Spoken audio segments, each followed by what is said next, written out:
বলছি, শুধু বলছি না, যেগুলো বলছি সেগুলো কাজের জন্যই বলছি। আপনার গাছের কথাই বলছি। দেখুন, যে গাছগুলো দেখছেন অতিবৃষ্টি বর্ষার জল খাওয়াতে প্রত্যেকের গাছেরই অবস্থা কিন্তু খারাপ হবে। কারণ সেই খারাপ হয়ে যাওয়ার পরে কিন্তু আসছে আপনার কিন্তু শীত। এই যে ঠান্ডা হালকা শীত, এখানে কিন্তু আপনাকে এই সময়টাকে কাজে লাগাতে হবে। এই সময়টাকে আপনি হারিয়ে ফেলবেন না, তাহলে আপনার কাজটা আরো সুন্দর হয়ে উঠবে যদি আপনি এই কাজগুলো করেন আর কি।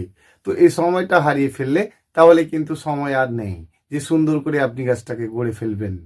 কারণ সেই সময়টা আপনি আর পাবেন না, কারণ অতিরিক্ত কনকনে ঠান্ডা পড়ে গেলে গাছের বৃদ্ধি এমনি একটু কম হবে। তাহলে আমাদের অতিরিক্ত বৃষ্টির জল খাওয়ার পরে গাছের যে খারাপ অবস্থা এসেছিল তাতে কি যায় আছে, কিন্তু আপনাকে ঠিক করে নিতে হবে, এটা তো মূল কথা না। গাছগুলোর গোড়াতে ভালো করে কুপিয়ে দেওয়া হয়েছিল, প্রায় ধরুন 4 থেকে 5 ইঞ্চি পর্যন্ত। তাহলে আপনারা আপনাদের টবের গাছের ক্ষেত্রে আপনি 5 ইঞ্চি চারিধারটাকে ভালো করে খুপড়ে দিয়েছিলেন, শুকনো হয়েছে। দেখুন, শুকনো হয়েছে মানে খুব ভালো মতো শুকনো হতে হবে। আর সেই ভালো মতো শুকনো হলেই কিন্তু আপনার ভালো কাজ হবে। দেখুন, আমরা মাটিটাকে খুপড়ে দেওয়ার পরে কিন্তু ওই মাটির মধ্যে জল দিয়ে ফেলি না, কারণ অনেক দিন ধরে মাটিটা ভালো করে শুকনো হয়েছে। আর এরপরেই কিন্তু আপনার কাজ খুব ভালো করে মাটিটাকে আপনি শুকনো করে ফেলুন। আপনার আগে কি ছিল, কেমন ছিল, গাছের কন্ডিশন কেমন, সেটা তো হবে। তাহলে গাছের মাটিটাকে খুব ভালো করে কিন্তু শুকনো করা হয়েছিল। আর সেই শুকনোর পর অনেকে কি ভুল করে বলুন তো, অল্প স্বল্প করে একটু খুবড়ে দিয়েছেন, তারপরে সেই মাটিটা ভেতরকার পর্যন্ত শুকোচ্ছে না, আর আপনি আপনার মাটিতে জল দিয়ে দিলেন। দেখুন, মাটিতে আপনি তার প্রমাণ পাবেন যে আপনার মাটি খুব সুন্দর শুকনো হয়েছে। তাহলে অনেক দিন ধরে যখন মাটিটা শুকনো হয়েছে, আর শুকনো হওয়ার পরে দেখবেন মাটিতে জল পড়ার পরে মাটিটা অটো ভাঙতে শুরু হয়ে যাবে। আর এই সুযোগটাই বুঝে আপনাকে কটা কাজ করে নিতে হবে। যে কাজটা করতে হবে মানে গাছের খাদ্যর উপরে আপনাকে জোর দিতে হবে। আর খাদ্যের উপরে জোর দিতে হবে মানে আপনাকে খাদ্যটা বানিয়ে নিতে হবে। জানি না আপনি কেমন খাদ্য বানিয়েছেন, কিন্তু গাছ যে আপনার খাবে এটা মূল কথা। তাহলে গাছের গোড়াতে আপনি ভালো করে কুপিয়ে দিয়েছিলেন, মাটির মধ্যে কাদাটে ভাব ছিল, সেই মাটি খুব সুন্দর করে শুকনো হয়েছে 8 দিন 10 দিন 15 দিন ধরে। সে সময়কার জন্য আপনার গাছটা হয়তো একটু ঝিমোনো ভাব আসছে। তো সেইখানে এইরকম সমস্যা থাকলে গোড়াতে অল্প করে একটু জল দিন আর গাছটাকে বাঁচিয়ে রাখুন, কিন্তু খুব ভালো করে সাইডের মাটিটাকে শুকনো করে ফেলুন। এই শুকনো করে ফেলুন মানে খুব ভালো করে শুকনো করে ফেলুন, তারপরে জল দিন। গাছের শেকড় ওই শুকনো মাটির মধ্যে যখনই জল পড়বে ওখানে যেতে গাছের শেকড় বাধ্য থাকবে। তাহলে এইভাবে কিন্তু করবেন। দেখুন, এখনো অনেকটা সময় আছে, আর খুব বেশি সময় নষ্ট করা যাবে না, কারণ অতিরিক্ত ঠান্ডা পড়ে গেলে আপনার মাটিটাও তো ভালো করে শুকোবে না। সেই জন্য ভালো করে আপনাকে কিন্তু শুকিয়ে নিতে হবে। এবার এই শুকনো মাটির পর একেবারে ডুবিয়ে জল দেবেন আপনার গাছের গোড়াতে, কারণ ওই শুকনো মাটিটার জল আপনি যখন মাটিটাকে এলোমেলো করেছিলেন, মাটির মতো ফাঁক রয়ে গেছে, সেই ফাঁকটা আপনি করেছিলেন, ভেতরকার ড্যাম পর্যন্ত শুকিয়ে গেছে। এবার আপনি ভালো করে জলটা দিয়ে দিন, আস্তে আস্তে দেখবেন ওপরকার মাটিটা আবার সমান্তরাল হয়ে যাবে। এখানটাই থাকছে আপনার কাজ। সাথে সাথে কিন্তু আপনি কিছু খাদ্য বানিয়ে নিন। দেখুন, আমরা যেমন দিয়েছি, সেখানে খোয়েল দিয়েছি, লেদার মিল দিয়েছি, এরকম যাই আপনি নেন না কেন সেটা সমান সমান নেবেন, শুধু নাইট্রোজেন সার কম দেবেন, ঠিক আছে?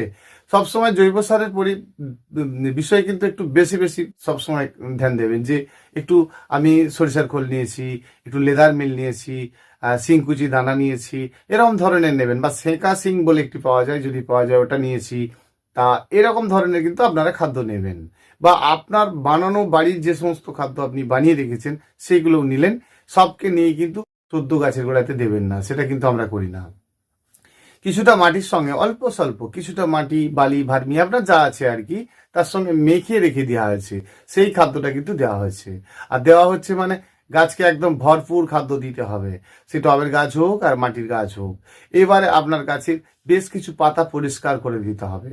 যে পাতাগুলো আপনার হলদে হলদে হয়ে গেছে, গাছের খারত্ব ভাবটা ছিল, এই যে আপনি কটা দিন কুপিয়ে রেখেছেন আর গাছটা একটু ড্রাই হয়ে গেছে মানে এবার দেখবেন রেফি বেরোনো শুরু হয়ে যাবে।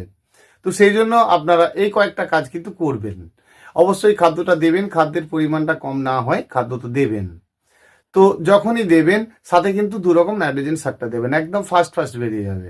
এখানটা একটা ব্যাপার আছে, আপনি এইটুকুটাই করেছেন, উপর থেকে একটু একটু করে পুরানো ডগাগুলো কাটিং করে নিন। আর পুরানো ডগা যখন আপনি কাটিং করবেন দেখবেন নিচ থেকে একদম সরল সোজা একদম ডাল বেরোচ্ছে, আর সেই ডালটা খুব পুষ্টিকর ডাল, একদম তরতাজা থাকছে, আপনার গাছের একদম সৌন্দর্যতা থাকছে। তাহলে এই কয়েকটা জিনিস আমরা করব। দেখুন, আপনি ভার্মি কম্পোস্ট মাটি করে গাছ রোপণ করেছিলেন, ভার্মি কম্পোস্ট দিয়ে গাছ রোপণ করাটা অন্যায় নয়। তাহলে এই যে আপনি ভার্মি কম্পোস্ট দিয়ে রোপণ করেছেন, সেই ভার্মিটা আপনাকে কতদিন সার্ভিস দেবে এটা আপনি বলুন তো।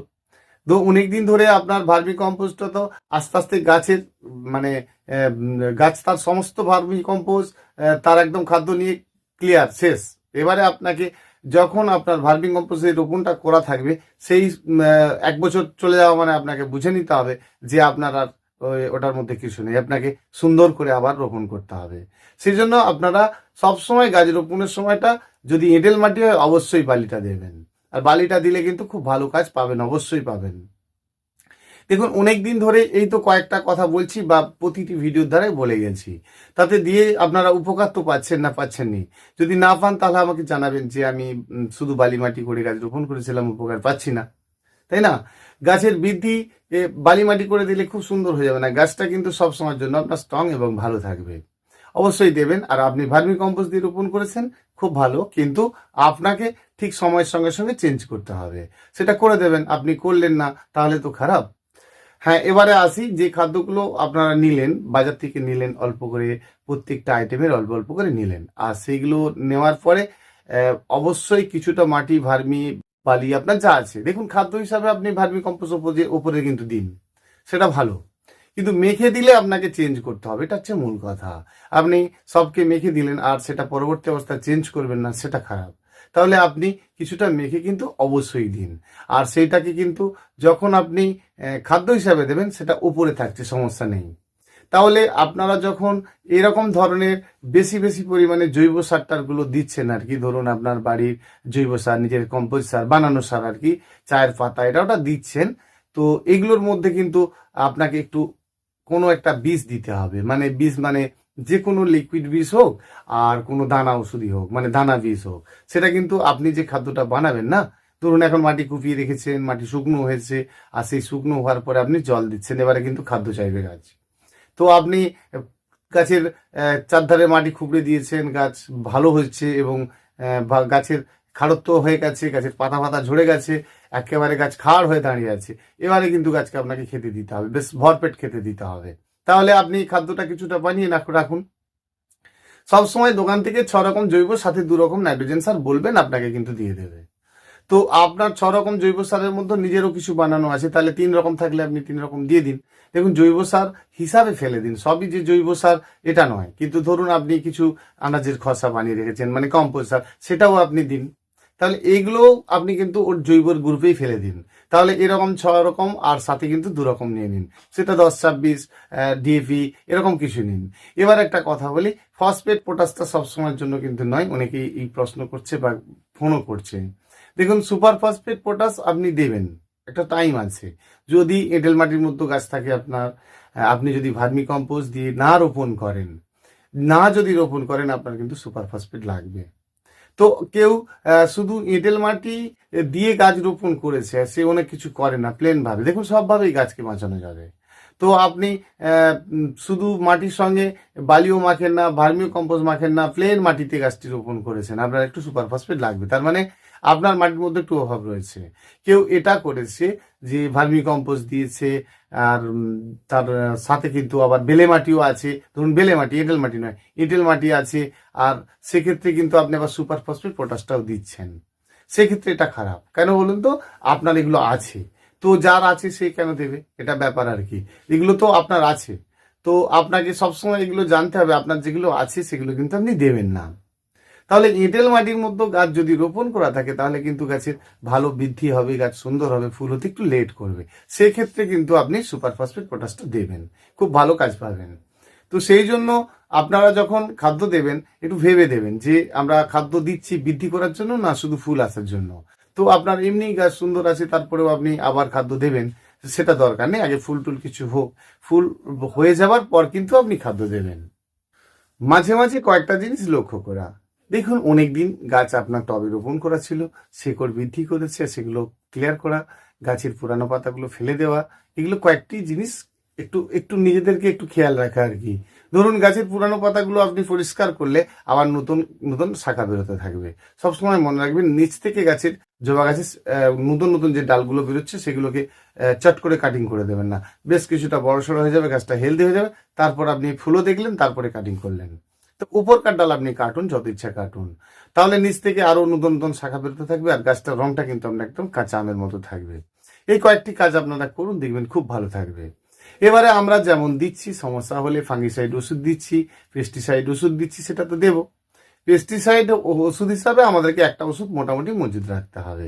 সেটা আপনি সোনাটা রেখেছেন, কাকা রেখেছেন, কিছু একটা রেখেছেন, প্রফেক্ট সুপার রেখেছেন, এগুলো আপনারা জেনে গেছেন। তো এইগুলোর মধ্যেও আপনারা মাঝে মাঝে দেবেন।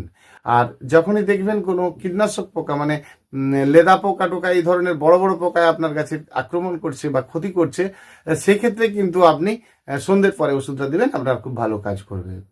অবশ্যই যদি সাদা পোকা লেগে থাকে, ফেন্ডাল নামে ওষুধটি কিন্তু খুঁজে দেখুন, খুব ভালো কাজ করে, কারণ আমরা এগুলো ব্যবহার করে দেখেছি, ভীষণ ভালো কাজ করে। এটা খুঁজে দেখুন, যদি পান তো অবশ্যই ওটা কিন্তু দেবেন, তাহলে আপনি বেশ ভালো কাজ পাবেন। হ্যাঁ, এবারে যে জায়গাগুলোতে আসি, যে আমরা যে কোনো ফাঙ্গিসাইড ওষুধ দিলে সেটা কিন্তু 1 গ্রাম দিচ্ছি, আর যে কোনো লিকুইড ওষুধ মানে বীজ দিচ্ছি, সেটা কিন্তু লিটারে 1 গ্রাম করে দিচ্ছি। এবারে শুধু আপনি বানিয়ে খাদ্য দিলেন সেটা শুধু নয়, কিন্তু মাঝে মাঝে অন্তত প্রত্যেকটা সপ্তাহে একটা দিন আপনার জবা গাছে খাদ্য দেওয়ার চেষ্টা করুন। এমনি তরল খাদ্য আপনি বানিয়ে নিন না। ধরুন, আপনার যেমন রয়েছে কিছু একটা খাদ্য যেটা আপনি ওখানে পাবেন আর কি, ধরুন বাদাম খৈল পাচ্ছেন, নিম খৈল পাচ্ছেন, সরিষার খৈল পাচ্ছেন, যেগুলো পাচ্ছেন আর কি, সেটা বানিয়ে রাখুন। আর সেই বানানো খাদ্যটা আপনি তো সবার সঙ্গে বানিয়েছেন, যেমন মাটি, ভার্মি ইত্যাদি দিয়ে আপনি একটা খাদ্য বানিয়ে রেখেছেন, একটা প্লাস্টিক পেতে দিয়ে তার মধ্যেই সকলকে দিয়ে আপনি বানিয়ে রেখেছেন, সেটা তো দিয়েছেন। কিন্তু তরল খাদ্য কিছু আপনি দেবেন, সেটা আপনি কিছুটা ভাতের মাড়ের সঙ্গে যেটা পাবেন আর কি, বা পচানো মাটি থাকলে দিয়ে তার সঙ্গে অল্প স্বল্প, ধরুন আপনি কিছুটা খোল নিয়েছেন, আর খোলের সঙ্গে অল্প করে, মানে ধরুন 1 কেজি খোল নিয়েছেন, সাথে 200 গ্রামের মতো আপনি কোনো একটা নাইট্রোজেন সার দিয়েছেন, সেটা 10-26-26 হোক, 28-28 গুমর হোক, কিছু একটা দিয়েছেন, সেটা কিন্তু কেজিতে 200 গ্রাম। তো একসঙ্গে মেখে আপনি একটা অল্প জায়গায় কোনো একটা জায়গার মধ্যে রেখেছেন, ওর থেকে অল্প করে নিয়ে আপনি ভিজিয়ে প্রত্যেক সপ্তাহে গাছকে একদম শরবত খাওয়ান, দেখবেন গাছ কাঁচা আমের মতো থাকবে আর খুব ফ্রেশ থাকবে। গাছে এই কাজগুলো করুন, তো দেখবেন আপনার গাছ সব সময়ের জন্য কিন্তু ভালো থাকবে। গাছের গোড়াতে আপনাকে খাদ্য দিয়ে যেতে হবে। এরপরে একবার মাটি ভালো করে কোপানোর পর বারে বারে কিন্তু জবা গাছের গোড়ায় কখনোই মাটিটাকে খোপড়াতে যাবেন না, কারণ আপনি যে মাটিগুলোকে কুপিয়েছিলেন সেই মাটির মধ্যে হালকা হালকা জল পড়ে যাওয়ার পরে মাটি খুব সুন্দর নরম হয়ে কিন্তু ওর মধ্যে বা শেকড় প্রবেশ করবে। আপনার যে গাছের পুরানো শেকড়গুলো আপনি যখনই খোপড়াচ্ছেন, সেগুলো কাটিং হয়ে গেছে, আর কাটিং হওয়ার পরে কিন্তু নতুন শেকড়ের জন্মটা হবে। আবার আপনি খোপড়াবেন না, এটা অনেকে ভুল করে ফেলে, যে একটা নিয়মিত ডেট ধরে জবা গাছের গোড়ায় খোপড়ানো, সেটা যায় না। জবা গাছের গোড়াতে সবসময়ের জন্য মাটিকে খোপড়ানো যায় না। তো সেই জন্য আপনারা যখনই খাদ্য দিচ্ছেন, খাদ্যটা কিন্তু নিয়মিত দেওয়ার চেষ্টা করুন, আর সব সময়ের জন্য গাছ ফ্রেশ থাকবে। এবার টুকটাক গাছ হেলদি হচ্ছে, গাছের পোকা আসছে, সুতি পোকা আসলে তার একরকম ওষুধ, লেদা পোকা আসলে তার একরকম ওষুধ, আবার বালি পোকা লাগলে তারও তো একরকম ওষুধ।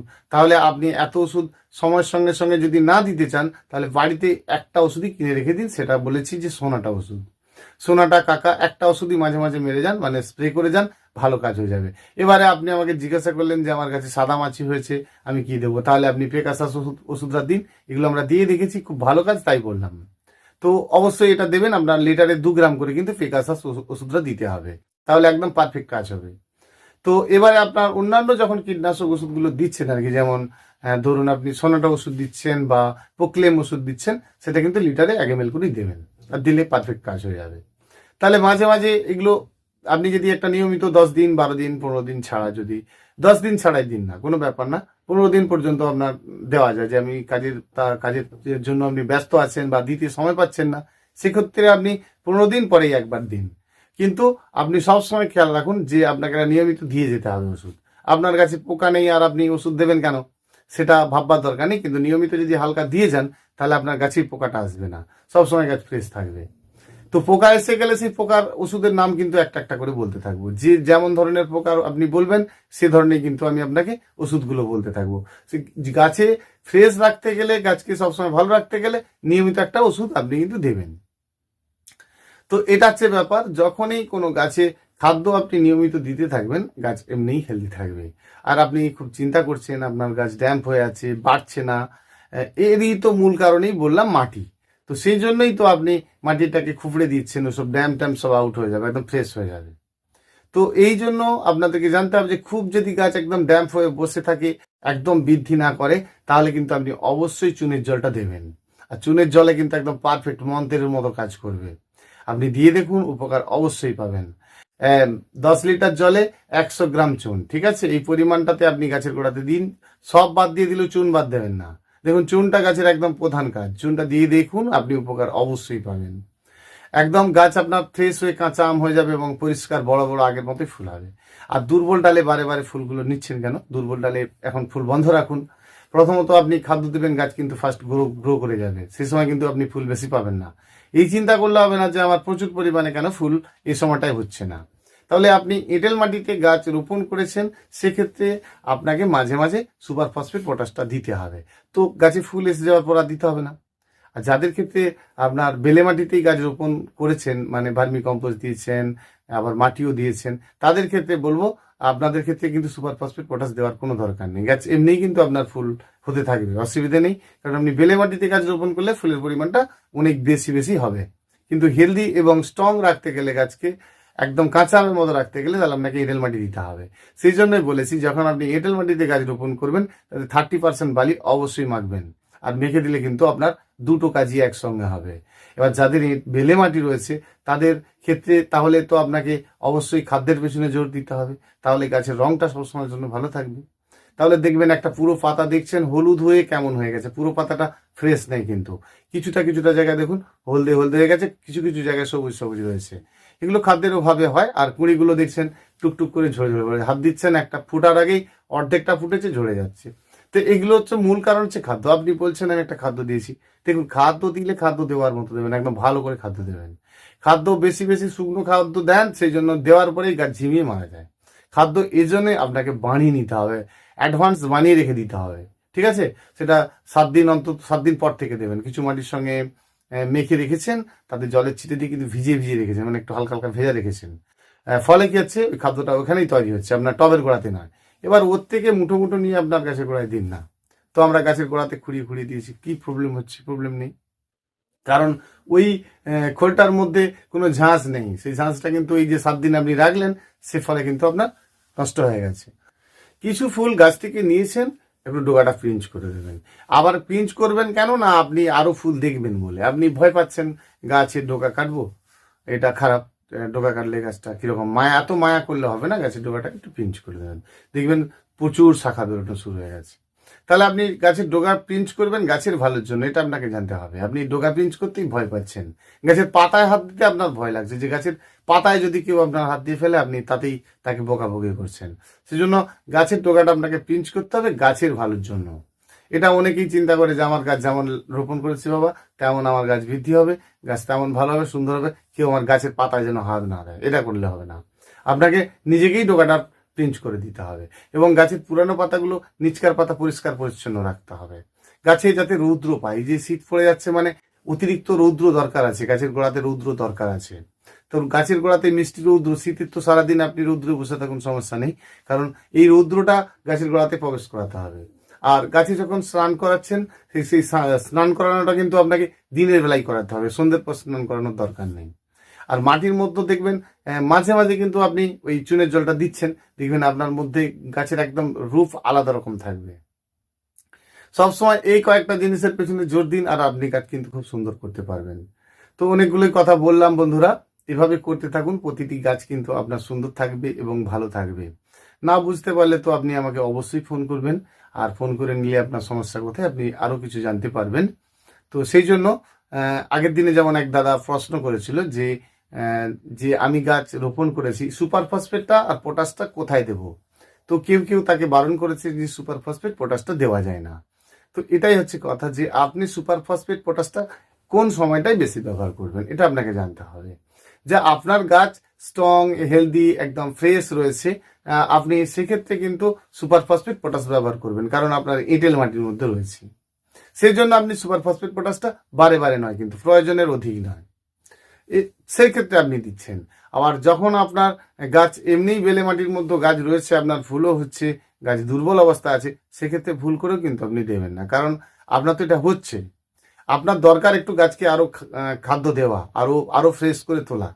তো এইগুলো আমরা কিন্তু একটু কেয়ার করব, আর কেয়ার করলে সুন্দর গাছ করতে পারবো। হ্যাঁ, ফোন নাম্বারটা তো বলতে ভুলে যাবো, ফোন নাম্বারটা নিয়ে নিন, 9609456194। এভাবেই করতে থাকুন। অবশ্যই চ্যানেলটি ভালো লেগে থাকলে শেয়ার, সাবস্ক্রাইব, লাইক অবশ্যই করবেন। ভালো থাকবেন বন্ধুরা, ভীষণ ভালো থাকবেন। ইউটিউব চ্যানেলের সকল বন্ধুদের অসংখ্য অসংখ্য ধন্যবাদ।